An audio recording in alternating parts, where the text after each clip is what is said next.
Welcome back to Nashville. Draper Diamond here on the campus of Lipscomb University. Second game of the doubleheaders in the Western Division ASUN softball three-game matchup between Lipscomb and Eastern Kentucky. Eastern Kentucky winning the first game here this evening 16-7.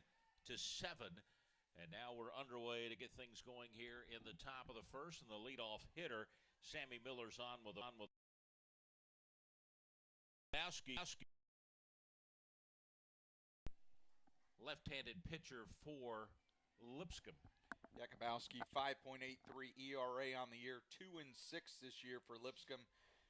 Her 19th appearance on the year. She started 7 games, had 1 complete game, 54 innings pitched, 74 hits given up, 55 runs, 43 strikeouts to 30.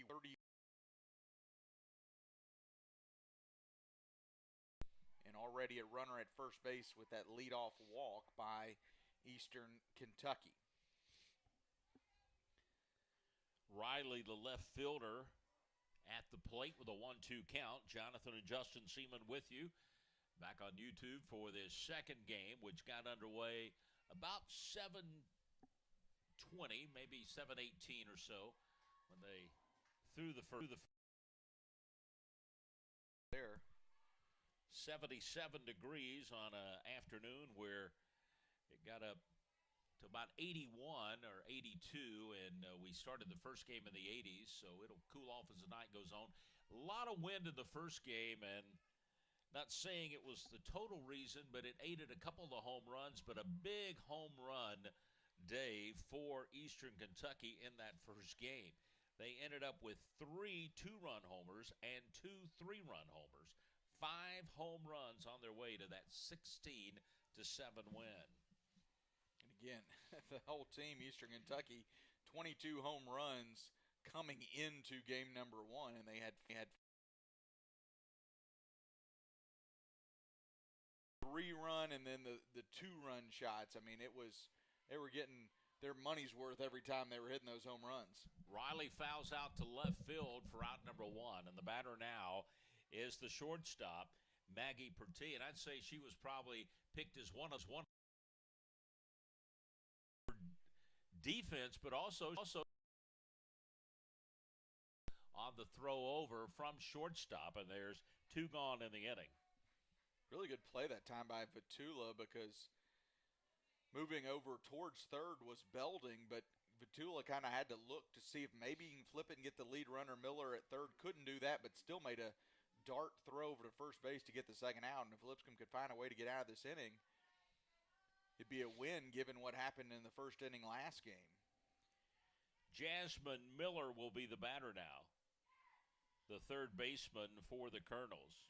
And did she ever have a game last game for Eastern Kentucky? She was 3 for 3, 5 runs, 6 RBIs, 2 home runs. She'll bat now with runner down at third and 2 outs in the inning, and she falls in the hole at 0-2. 239 average, but she bats 385 with runners in scoring position for the Colonels. Jakubowski ahead, and the 0-2 is hit toward third. Scoop up there by Belding. The throw over and a nice stretch at first made there by first without giving up any runs. Head to the bottom of the first, no score in Nashville. Second game of our doubleheader between Lipscomb and Eastern Kentucky. Just didn't do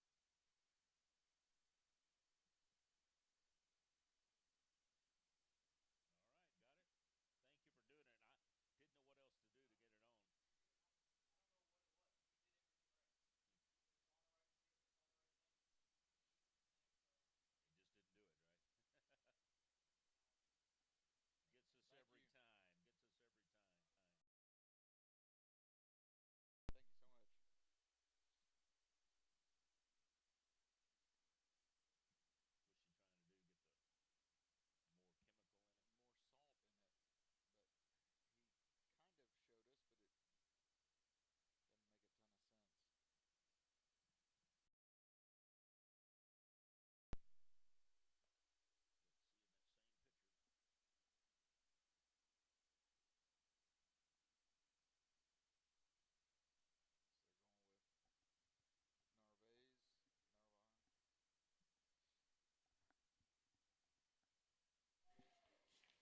Well, she ended the first game by basically almost leaf, but Lauren Narvaez will come on to start this second game. Eastern Kentucky, as Presley Liebrick will lead off, the right fielder for Lipscomb. Yeah, she pitched 4 1/3 innings in relief for Samantha Reynoso in that game number 1. Only hit she gave up was in the bottom of the 7th inning, a single.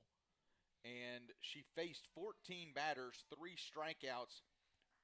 14 batters, 3 strikeouts, only 38 pitches in game number 1. She was very impressive. She retired 11 in a row.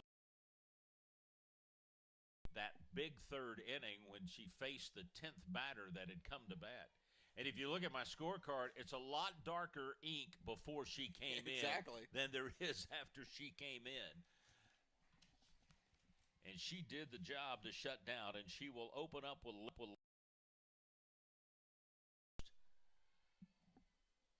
Liebrick, hard on the nose, but on make the play, and there's one gone in the inning. A tough break that time for Liebrick. That was a really hard hit, you're right. And that's a good sign. Lipscomb wants to get their bats going early. One away, it'll bring up Elise Shoemaker.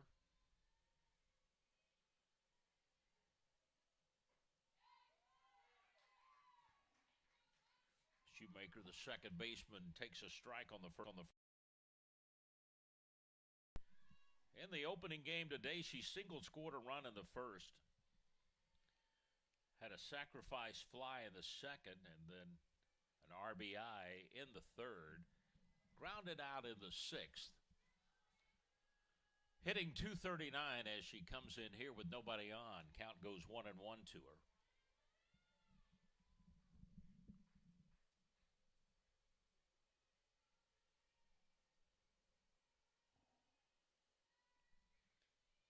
Narvaez to the plate.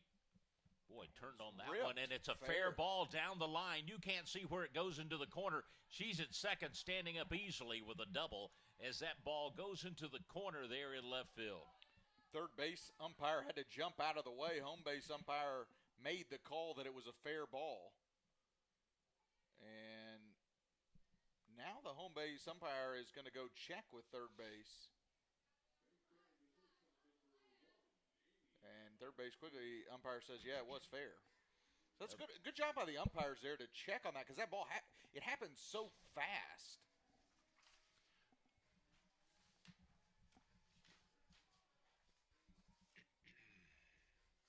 Well, the head coach in her 30th season as a head coach. Played at Utah State or graduated from there in 1982. And the 30-year veteran stepped.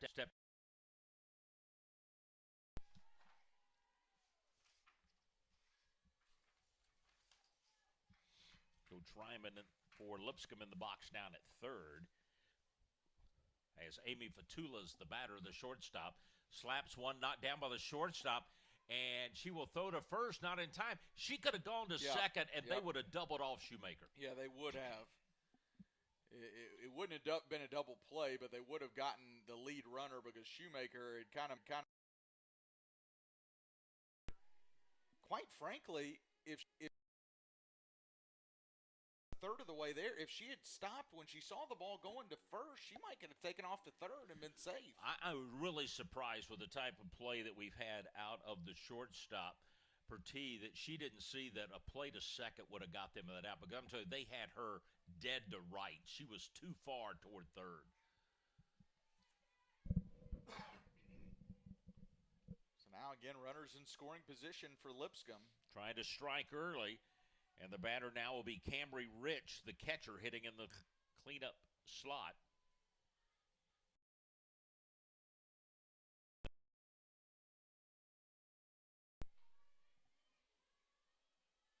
Three.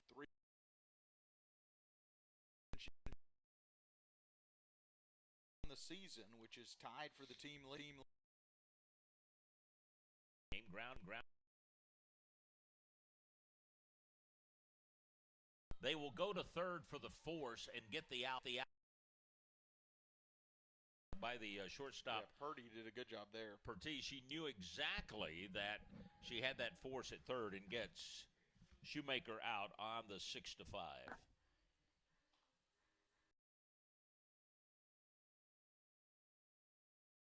On in the inning,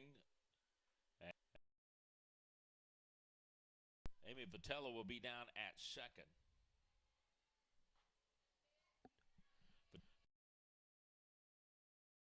Choice at first.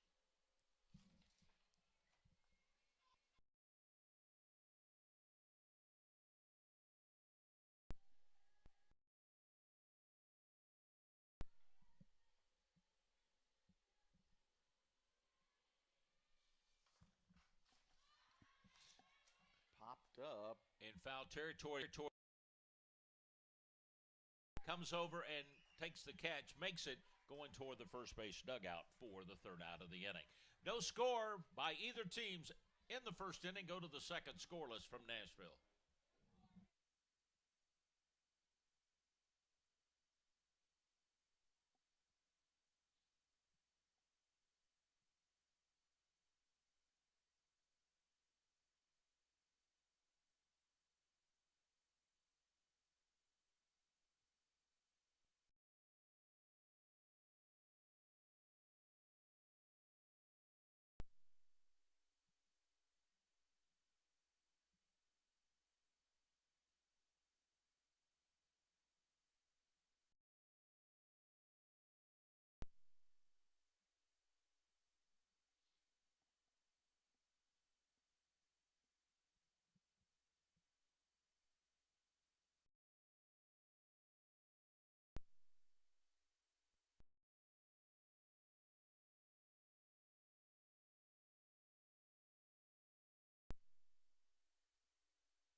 Top half of the second inning, the Colonels come to bat in a scoreless ball game.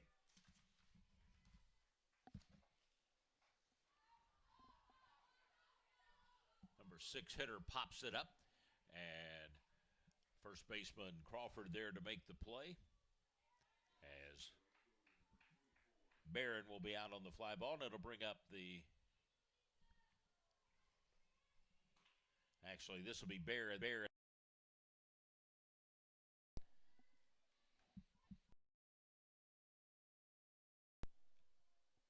Fly ball to the first baseman for out number 1. Barron in game number 1 was 1 for 4, had a hit and a run, a couple of RBIs, walked as well.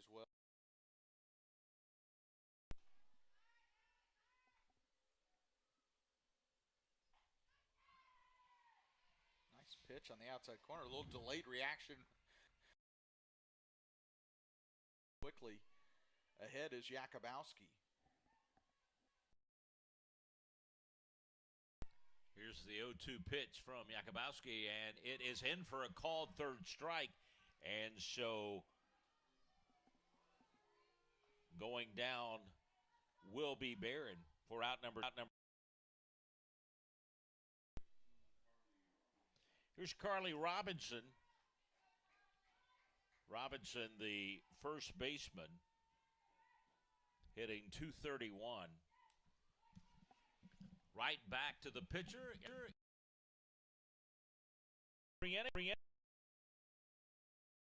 Third out of the inning. So the Colonels failed to do anything in the second. They're down in order, 1-2-3. No scoreboard in Nashville.